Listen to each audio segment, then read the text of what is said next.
Welcome. Today, I'll guide you through the simple steps to end a scheduled video chat on the Telegram app on your PC, especially after the new update.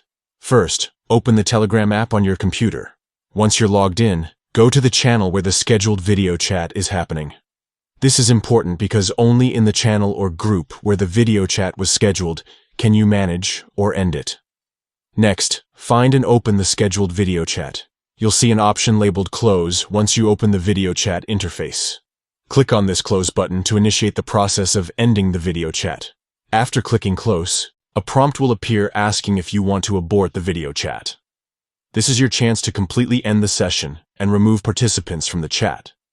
Check the box or confirm the option labeled Abort Video Chat. This ensures the video chat is fully terminated and no one else can join after it's closed. Finally, click on Close or Save to confirm and finish the action. This will shut down the video chat session and lock it so no further interactions can take place in that chat.